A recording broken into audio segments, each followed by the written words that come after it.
Nagdeklara ng state of health emergency sa Taytay, Palawan dahil sa dumaraming kaso ng dengue.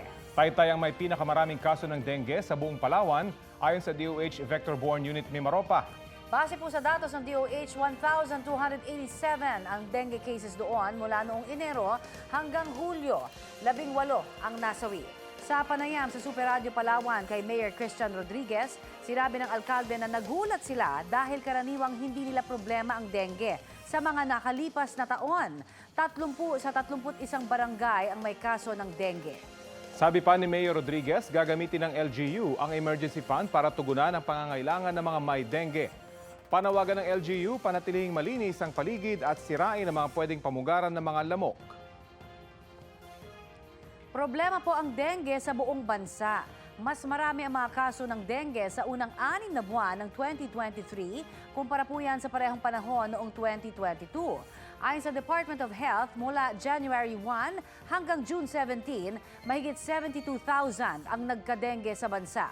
14% na mas mataas kumpara sa mahigit 63,000 cases sa parehong panahon noong 2022. Pinakamarami ang nagkasakit sa Metro Manila, Davao Region at Calabarzon. Sa kagat ng Aedes aegypti na mosquito nakukuha po ang dengue. Yan ang mga lamok na may puting guhit sa katawan. Para hindi ho magka-dengue, payo ng DOH, gumamit ng mosquito repellents araw-araw kahit nasa loob lamang ng bahay. Magsuot din po kayo ng long sleeves o pantalon, lalo na kapag lumalabas ng bahay. Itapon o i-recycle ng maayos ang mga bote at iba pang lalagyan na po pwedeng bahayan ng mga lamok. Regular ding palitan, linisin at takpan ang mga imbakan ng tubig para hindi pangitlugan ng mga lamok. Panlulumo ang naramdaman ng isang tagapag-alaga ng kambing sa Marcos, Ilocos Norte. Sunod-sunod kasing namatay ang 10 niyang alaga. 2 lalaking kambing ang una niyang nadiskubring patay. Matapos ang ilang minuto, sunod-sunod din anya nagtumbahan ang 8 pang mga buntis pa man din na alaga. Nang tingnan ng baldeng pinag-inuman ng mga hayop, nadiskubre niyang may nakahalong abono sa tubig. Hinala niya sadyang nilason ang mga ito. Kinumpirma ng Municipal Agricultural Office na nalason nga ang mga kambing. Iniimbestigahan na kung sino ang lumason sa mga ito.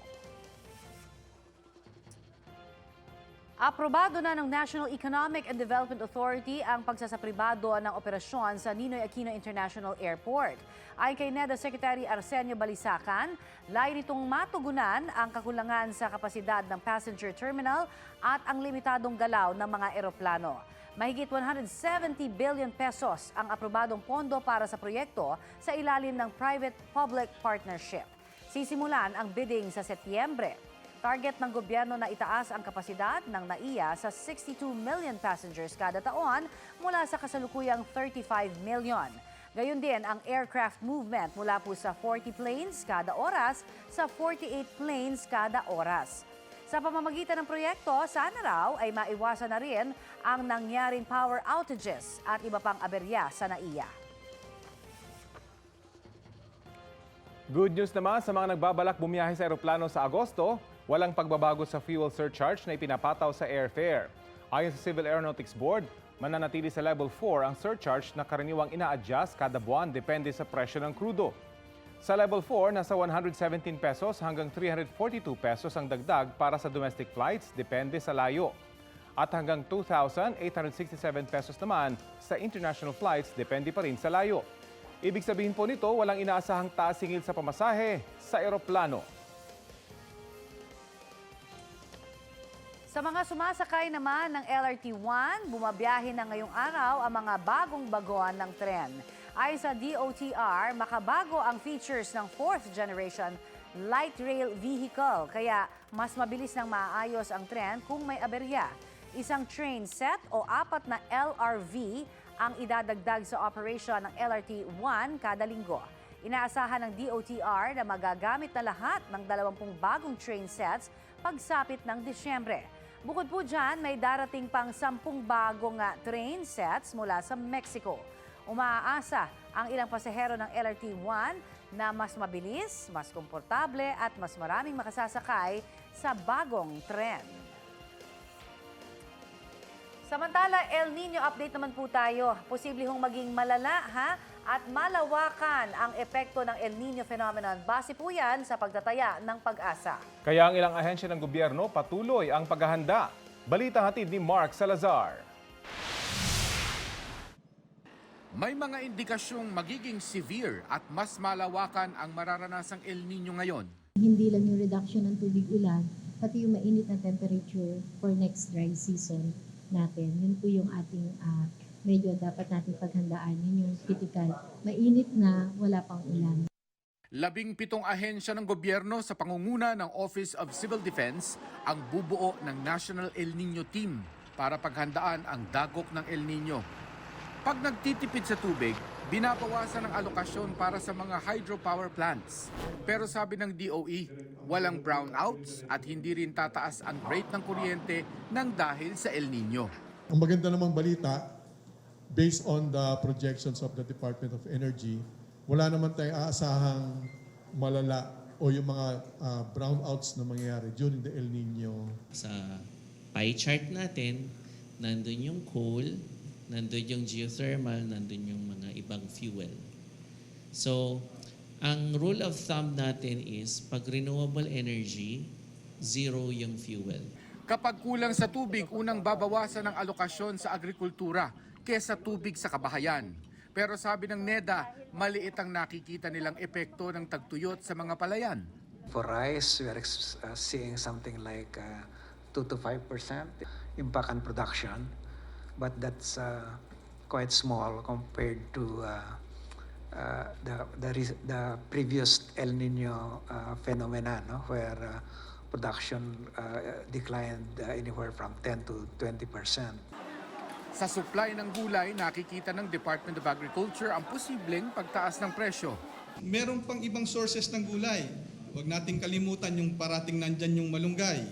Okay, nandyan yung gabi. Hindi lang yung pinakbet na gulay. Kasi talagang pagpapunta sa later part of the year, may mga kanipisan ng supply ito. May 8 hanggang 11 tropical cyclone pa namang inaasahan ng Pag-asa na papasok sa atin bago matapos ang taon. Pero wag daw natin ipanalangin ito dahil iba ang karakter ng bagyo sa gitna ng El Nino.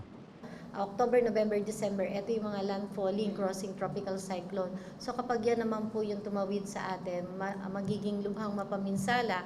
Kung hindi man po ulan, yung hangin naman po malakas. And usually kapag may El Nino, napaka-erratic po nung track ng ating bagyo. Kaya napaka-challenging po sa atin to predict. Mark Salazar, nagbabalita para sa GMA Integrated News. Patuloy ang pagbuga ng lava mula sa bunganga ng Bulkang Mayon. Kagabi, muling nakita ng crater glow ang bulkan. Base sa monitoring ng PHIVOLCS, umabot sa 169 ang insidente ng rockfall o pagbagsak ng mga bato sa nakalipas na 24 oras. Siyam na po naman ang mga naitalang mahihina hanggang katamtamang pagyanig. Naitala rin sa mahigit 2,000 na toneladang volcanic gases na ibinuga ng bulkan. Nakataas pa rin ang Alert Level 3 sa Bulkang Mayon. Pinagbabawal pa rin ang mga residente na magtungo sa 6-kilometer permanent danger zone dahil sa posibilidad ng mas mapanganib na aktibidad ng bulkan.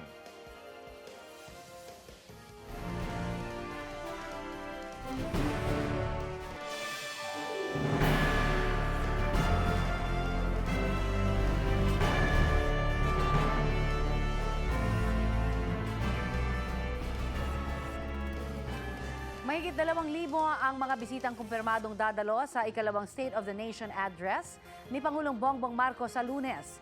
Ang mga paghahanda para dyan sa balitang hatid ni Tina Panganiban Perez.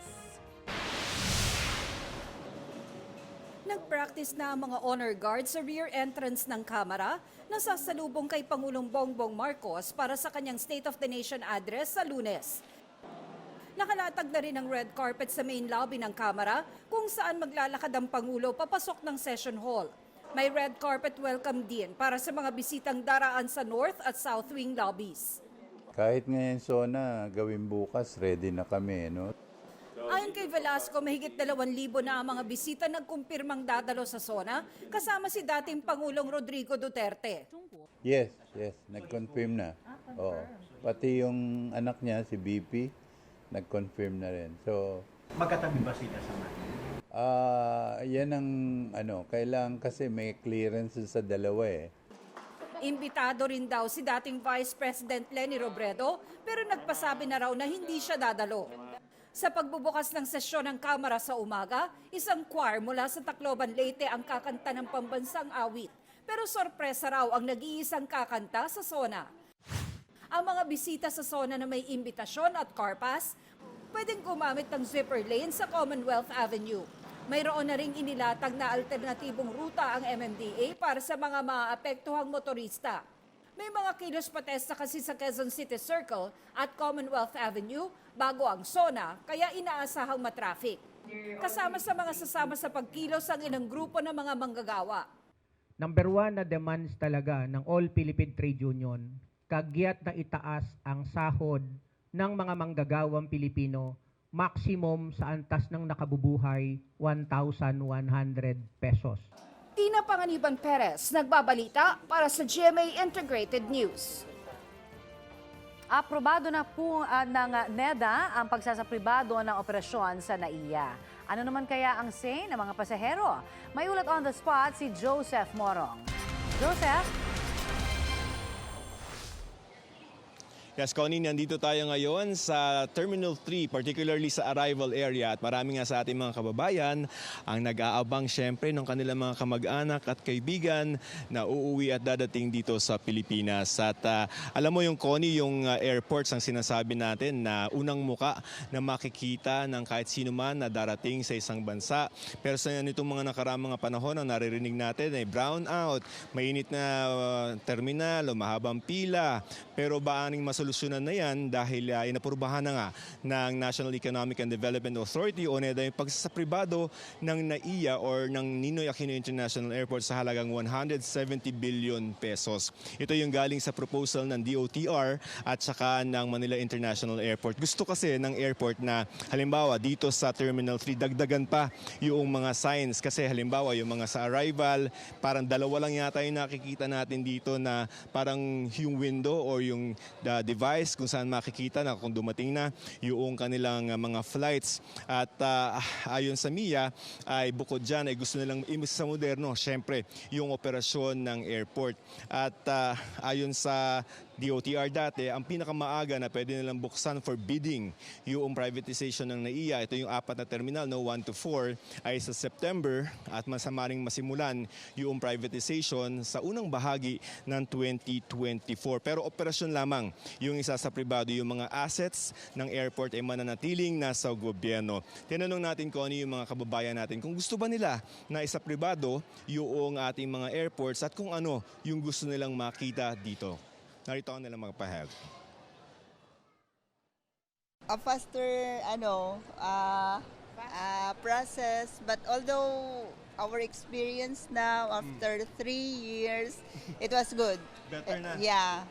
Parang ayoko para sa akin. Kasi maganda yung yung government Kasi kapag private, syempre, marami nang mababago eh. Maaring mamahal.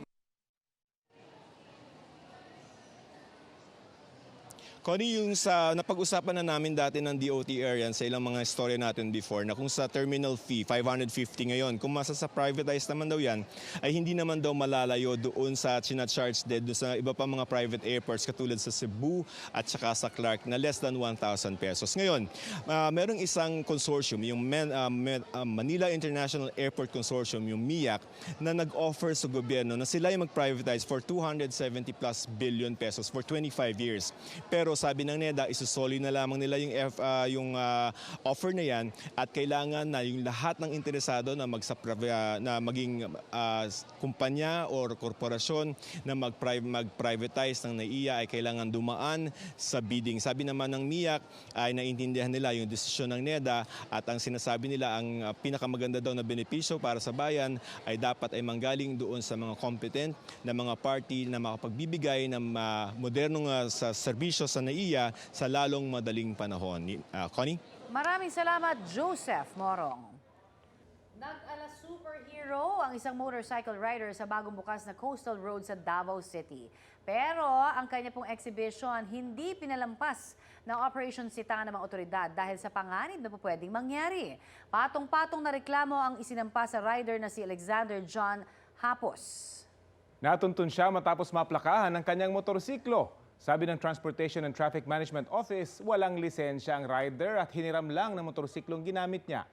Nahaharap siya sa reklamong alarm and scandal, driving without license at wearing of slippers and unprescribed helmet.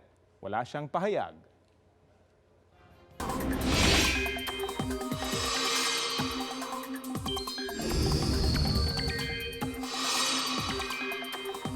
Bantay panahon po tayo ngayong Webes. Kasama si Katrina Son, ng GMA Integrated News Weather Center. Katrina? Salamat, Connie. Mga kapuso, dumarami pa ang mga lugar na inuulan ngayon dulot ng binabantayan nating low pressure area.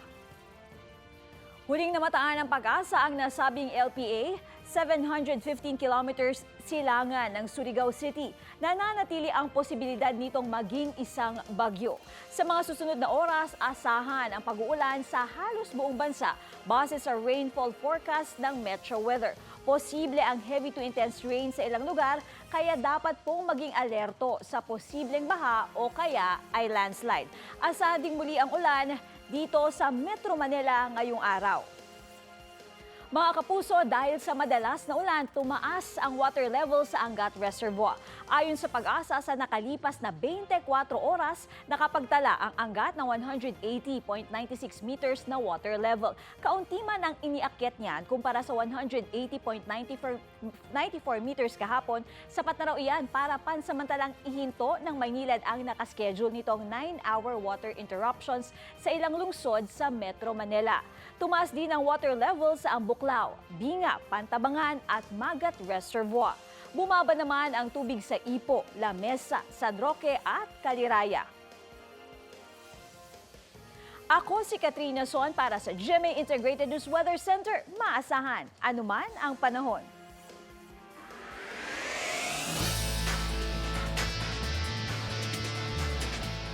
Good news mula sa sports from world number 3, umangat na sa world number 2 si Filipino pole vaulter Ernest John E.J. Obiena. Ibinilita niya ang kanyang pagtaas sa men's pole vault ranking sa kanyang social media accounts. Ayon sa World Athletics, meron ng score na 1,432 si E.J. Nagpasalamat si E.J. sa lahat ng sumuporta sa kanya at tumulong makamit ang kanyang pangarap. Hindi lang daw sa kanya ito ang accomplishment, kundi para sa lahat. Kamakailan lang nakakuha si EJ ng gold medal sa 2023 Asian Athletics Championships sa Bangkok, Thailand.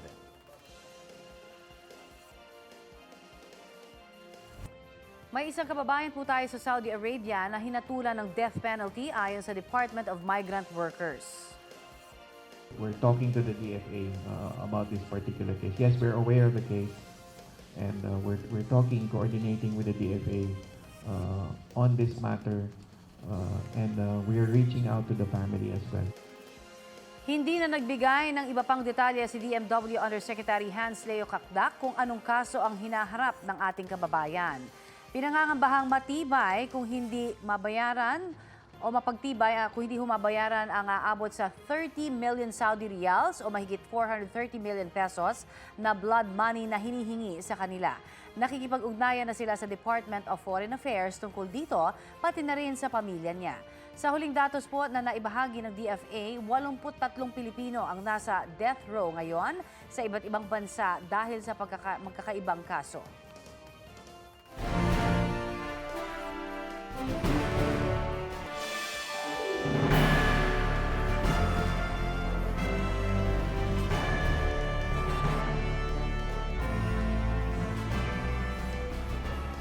Nagpakitang gilas ang puwersa ng pulisya at militar kaugnay sa seguridad na ilalatag para sa State of the Nation address ni Pangulong Bongbong Marcos. May ulat on the spot si Marisol Abdurrahman. Marisol? Rafi, handang-handa na nga ang PNP para sa SONA ng Pangulo sa Lunes. At bilang bahagi ng paghahanda, Rafi, ang inyong nasasaksiyan ngayon mismo dito sa ating likuran, ang CDMO Civil Disturbance Management Unit Competition.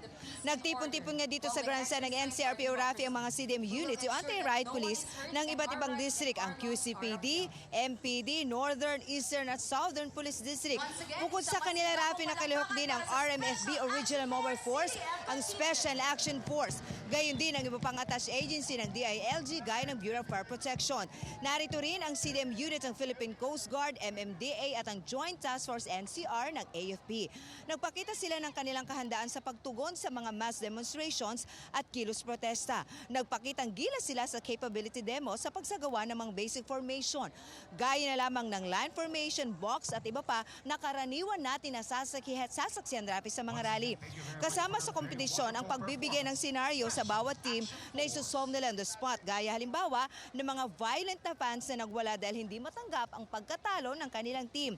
Personal itong nasaksihan ni PNP Chief Benjamin Acorda na humangan naman sa kahandaan ng mga pulis. Bilin niya, practice maximum tolerance at respetuhin ang human rights. Rafi, tinatayang nasa 22,000 ang contingent na sasabak sa zona ng Pangulo sa Lunes. Bukod sa NCRPO, meron din mga augmentation force galing sa AFP, sa Philippine Coast Guard at iba pa. Umaasa naman ang PNP na magiging mapayapa ang zona ng Pangulo kasabay nga ng kilos protesta ng iba't ibang grupo. Rafi. Maraming salamat, Marisol Abduraman.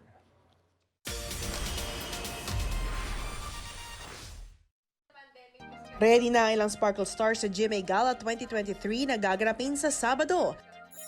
Mala-romantic movie ang peg ng look test na Love is Love at First Read stars, Mavi Legaspi at Kailin Alcantara, aka Mavlin, para sa kanilang OOTD sa gala. Sabi ni Mavi, morning routine niya ngayon ang gym bilang paghahanda. Ang kakambal niyang si Cassie, something different and out of her style daw ang outfit this year. Sino nga ba ang kanyang date? Di rin ako sure. So, malalaman ko soon kung may date ako o wala. No. May hint na yun. Di ako sure. No. I don't Di pa know. siya sure. Si Sofia Pablo naman ang date ni Allen Ansay sa GMA Gala. Ipinasilip ng Team Jolly sa vlog ang date proposal na ginanap sa Hong Kong. Ang co-star nila sa prima donna na si Althea Ablan nakatanggap din ng date proposal mula naman kay Prince Clemente na may kasama pang flowers at gift. Napangiti si Althea na sumagot ng yes. Successful din ang invitation ni Marco Masa kay Ashley Sarmiento. Nag-video si Marco na may nakasulat sa papel na "Will you be my gala date?" Sa parehong paraan naman siya sinagot ni Ashley ng yes.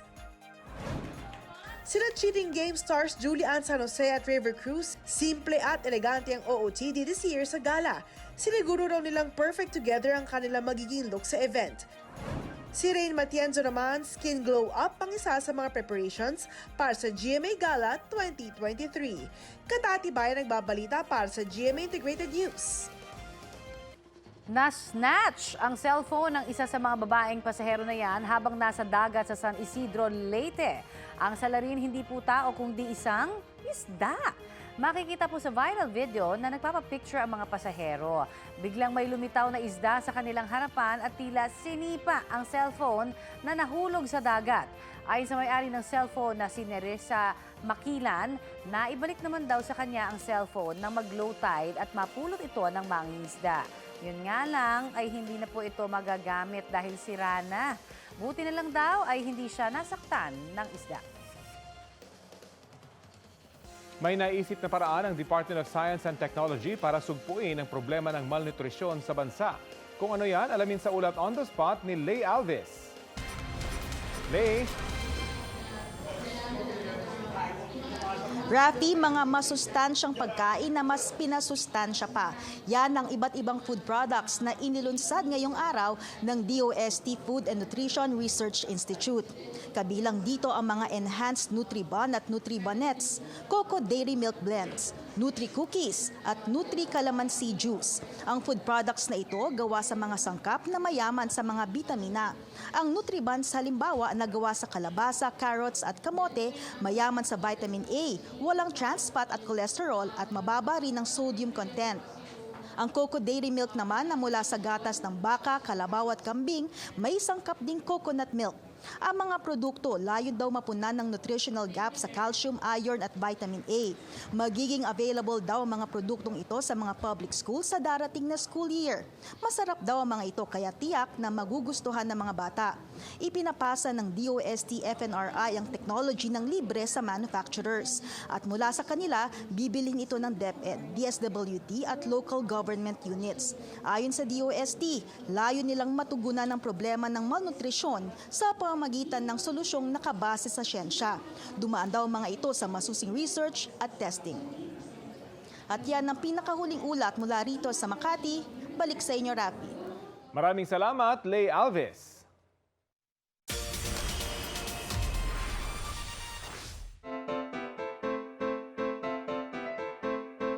Another record para kay Taylor Swift. Siya na may pinakamaraming #1 album sa Billboard by a female artist.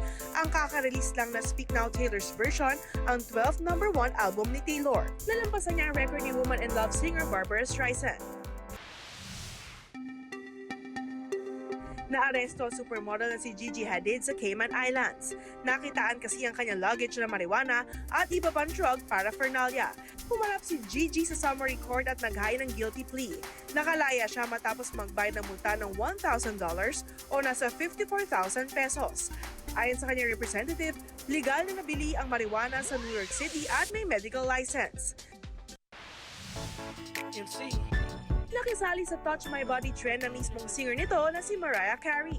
Sa unang part ng video, minamake-upan siya ng kanyang stylist sa tugtog ng kanyang sariling kanta. Maya-maya lang, sumayaw na ang dalawa niyang stylist, pati na rin ang kanyang mga anak. Humarap naman ang Songbird Supreme habang nililip-sync ang kanyang kanta. Sabi niya sa caption, "Why not?" Katatibayan ang babalita para sa GMA Integrated News. Inspirasyon po ang hatid ng working student na nakilala natin sa Virac, Catanduanes. Dahil naulila, isinuportahan niya ang sarili para makapagtapos ng senior high school. At siya po si Akira Murata na iginapang ang pag-aaral at ang kwento po niya, nahinto siya sa pag-aaral matapos makagraduate sa elementarya para mag-alaga sa inang may sakit na kalaunay namatay po rin. Hindi na niya nakagisnan ang amang Japanese. Sa kagustuhang makatapos, sinika po ni Akira na maipasa ang exam ng Alternative Learning System para sa grade 11. Namasukan siya bilang waiter, kasambahay at delivery boy sa iba't ibang probinsya para mabuhay. Nang makaipon, umuwi siya sa Catanduanes para ituloy ang pag-aaral ng grade 12. Sinimulan niya rin ang flower crochet business na tumulong sa kanya maitaguyod ang pag-aaral. Sa graduation, bitbit ni Akira ang larawan ng ina at ang pangarap na maging nurse alinsunod sa kagustuhan ng namayapang ina. Samantala, nagrally ang Gabriela Women's Party para iprotesta ang pagsasabatas ng Maharlika Investment Fund. Ayon sa Gabriela, ipinasa ng gobyerno ang Maharlika, gayong hindi pa rin natutugunan ang problema sa maayos na trabaho at pasweldo at karapatang pantao. Nagmarcha ang grupo mula Moraita papuntang Mendiola. Pagdating po doon, binarikadahan na sila ng mga pulis dahil walang permit, kaya sa tabing kalsada na lamang sila nagprograma. Bago mag-alas 11 ng umaga ay nag-disperse na rin ang mga rallyista.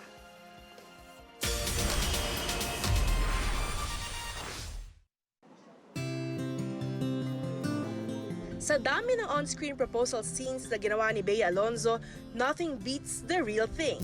Yan ang naramdaman ni Bea na mag-propose si Dominic Roque sa gitna ng photoshoot nitong July 18. Mixed emotions daw si Bea sa moment na yan na gusto niya maging forever. Kaya tinanggap niya ang proposal sa harap ng kanilang mga mahal sa buhay. Umani yan ng positive reactions sa ilang celebrities. Kabilang sa mga nag-congratulate ang ilang Sparkle stars, gaya ni na Heart Evangelista, Gabby Garcia, Khalil Ramos, Jack Roberto, Sanya Lopez at Julian San Jose. Bumati rin sina It's Showtime host Ann Curtis at Vice Ganda. Mo, ganyan. May inamin si Dominic tungkol sa kanyang wife-to-be. 2016, kasama ko si Vice sa CS. Kasi sinabi ko sa kanya na pakilala niya ako sa'yo. Dahil? Crush kita. Ang tingin ko sa kanya, no, nung una kami nagkakilala sa CS, kasi sinabi pa ni Vice yun, uy, crush na crush ka nitong alaga ko. So, iniisip ko nun talagang parang he is way younger than his actual age. Naging magkaibigan sina Dom at Bea. Noong 2019 sa kanilang Japan trip, nakaramdam daw si Bea ng spark kay Dom. April 2021 nang sila ay nasa dating stage na at nag-travel together sa ibang bansa. January 28 ngayong taon na magdiwang sila ng second anniversary together. Yung sa US tour namin, ang dami namin beses nag-away. Feeling ko, makikilala niyo yung isa't isa talaga kung meron talaga kayong mga maliliit na quarrels, di ba? That you are able to surpass or Nagsasagaran overcome. tayo sa US. Doon naman kita mas minahal after. Usually after the engagement, wedding planning na. Pero for now, wala pa. Kaya tiyak aabangan ang mga susunod na anunsyo ng dalawa. Katatibay nagbabalita para sa GMA Integrated News. Panauhing pandangal si Pangulong Bongbong Marcos sa graduation ceremony ng Philippine Merchant Marine Academy sa Zambales. Detalye tayo sa ulat on the spot ni Claire Lacaninal ng GMA Regional TV 1 North Central Luzon. Claire? Rafi, aabot sa 224 na kadete ng Philippine Merchant Marine Academy ang nagsipagtapos sa San Narciso, Zambales. Si Pangulong Ferdinand Marcos Jr. na panauhing pandangal at speaker ang mismong nanguna sa pag-abot ng diploma at medalya ng cadet graduates sa 200 commencement exercises ng PMMA Madasiklan o Magigiting na May Dangal at Simbolo ng Kawal ng Karagatan Class of 2023. Sa kanyang mensahe, pinasalamatan ng Pangulo ang katatagan ng loob at sakripisyo na ipinakita ng PMMA graduates sa panahon ng pandemya. Binigyang diin ng Pangulo sa mga nagsipagtapos na maging daan ng panibagong yugto ng kanilang buhay para sa matinding determinasyon na magsilbi sa bayan. Ginawaran ng President Sabre Award ang class valedictorian na si Allen Humamoy. Pinasalamatan niya ang mga naging susi sa kanyang tagumpay. Tinanghal naman na Vice Presidential Sabre Awardee ang Midshipman First Class Jerry Lumboy Jr. Ang 224 graduates ay mabibilang sa listahan ng bagong Master Mariner, Shipping Executives, Chief Engineers, Naval at Coast Guard Officer. Rafi, nanawagan ng Pangulo sa mga concerned agency na makipag-ugnayan sa PMMA upang mas malinang at mapaigting ang maritime education. Yan ang latest dito sa San Narciso, Zambales. Rafi. Maraming salamat, Claire Lacanilao ng GMA Regional TV 1 North Central Luzon. Eto naman, may atraksyon underground na makikita po sa Sipaira sa Colombia. Yan po ang underground salt cathedral na dinarayo ng mga turista.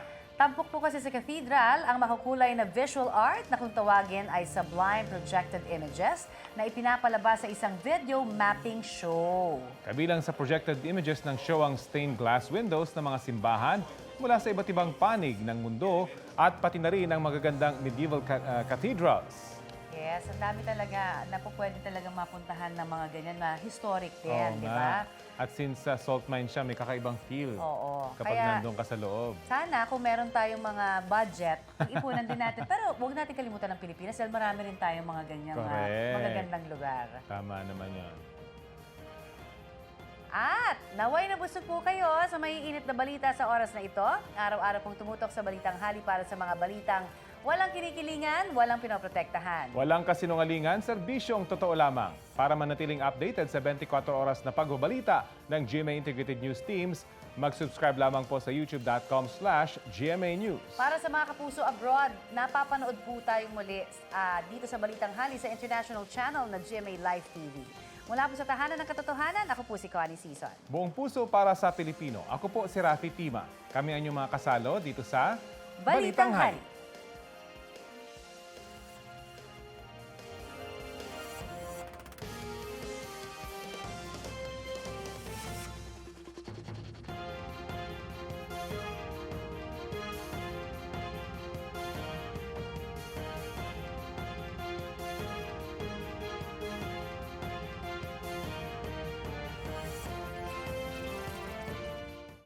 Maging updated sa mga maiinit na balita, maaari pong mapanood ang Balitang Hali at iba pang award-winning newscast sa youtube.com/GMA News. I-click lamang ang subscribe button. Sa mga kapuso abroad, maaari po kaming masubaybayan sa GMA Pinoy TV at www.gmanews.tv.